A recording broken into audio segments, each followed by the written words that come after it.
What up, y'all? It's your guy Dawson from D&D TV. Thank you for rating, commenting, and subscribing. Everybody who's donated, those of you all who will, you know I appreciate it. All that information is in the description box below. Make sure you go to my other YouTube channel, Dawson Speaks, subscribe over there, and hit the little bell next to the subscribe button so you get notifications when I drop a new video. Now let's get into this topic. Alright, thanks for clicking on the video. I appreciate you all so much. Now, as I approach these stories with respect, I want you all to please be respectful in my comments section.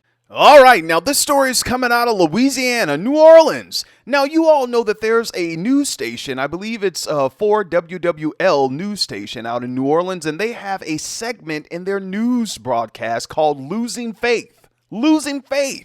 And that just goes to show you all that there's so much going on with the church and that the news people are aware of it. That's why they keep talking about it. However, if you lose faith in people, don't lose faith in your creator. Don't lose faith in God, all right? But we're going to break down these stories anyway.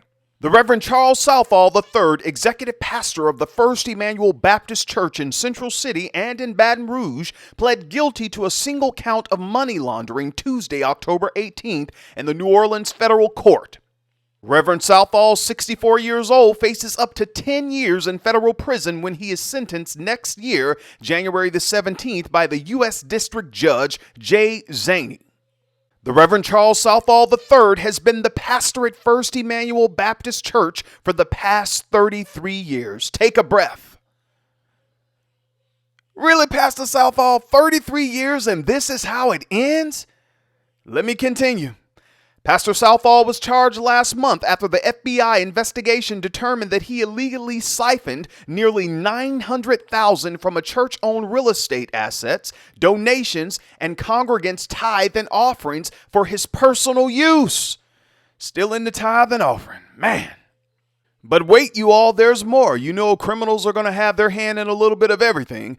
Federal prosecutors also said that Reverend Southall created the Spirit of Excellence Academy for the purpose of operating a charter school in New Orleans and an affiliate school in Baton Rouge. Though the Spirit of Excellence received funding in the forms of grants and loans, the Baton Rouge school never opened. An investigator said that between 2013 and 2017, nearly $221,000 from the enterprise was diverted to a bank account jointly controlled by Reverend Southall and a co-conspirator who's referred to in court as Person A.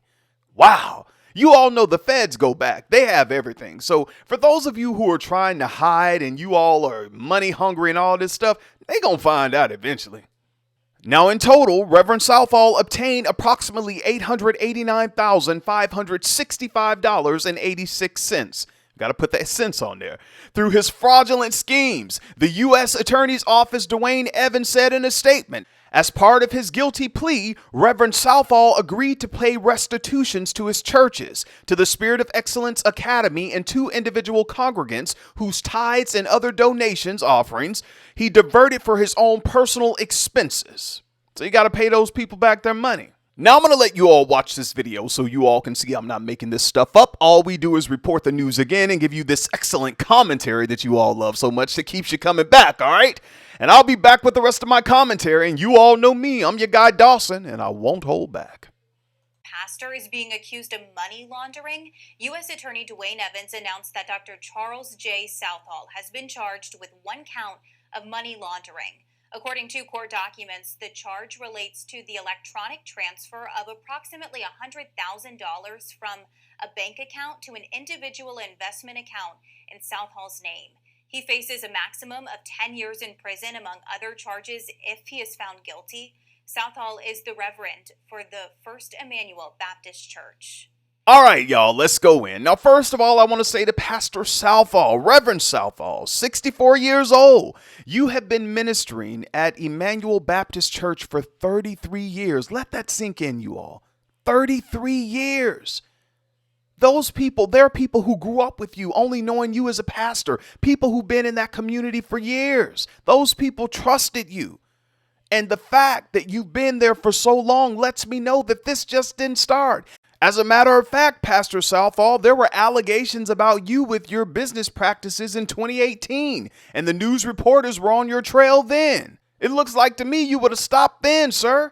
But now we're here in 2022.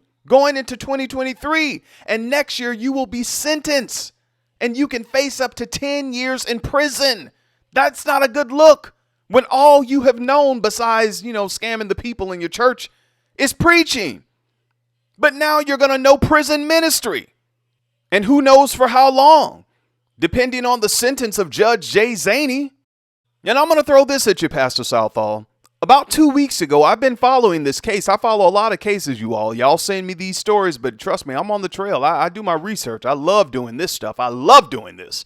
About 2 weeks ago, it's been about 2 weeks ago, 2 weeks and a half now, you went in the same court and you pled not guilty.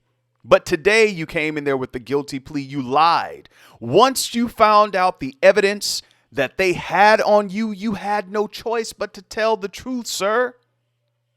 You had no choice.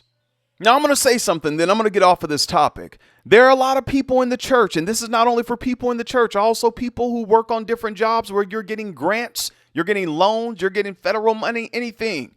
You all, if they are giving you money and you're saying you're going to put it towards a charter school, make sure you're doing that. If you're putting it for an after school program or for a program for the elderly or day program for the elderly during the day, I know people who have those. Make sure it's going towards that, because when the government comes in for the audit, and trust me, they will come and audit. They want to see receipts.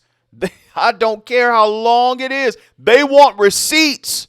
They'll give you time to get it together. But then if they feel you lying, they can go in those bank accounts. They know everything. You're not hiding nothing, y'all. Come on. We're not hiding anything from the government.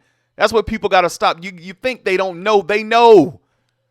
And I know here in situations like this, it's frustrating for those of you who have programs that are geared to helping people in the community, the elderly, after school programs, different things. And some people wish that they could get a loan or a grant. And they're actually footing the bill for their program or asking for donations from the people in the community. And they can't get any help. But these people right here, people like Reverend Charles Southall III, pastor of First Emmanuel Baptist Church, makes it bad for a lot of people. Now, Reverend Southall, you got to address your congregation this upcoming Sunday. I suggest you go get you some therapy from a Christian therapist. Go get some therapists. Have a therapist up there in the pulpit with you. A licensed Christian therapist filled with the Holy Spirit to help you get through this. As a matter of fact, you better have a whole Christian counseling team there on Sunday to help you with the congregation, because this is not going to go over well. Now I'm off of this topic. You all go off in the comments section. Let me know what you think about this video. Until next time, take care of yourself. Take care of yourself. Please take care of yourself and each other. Peace.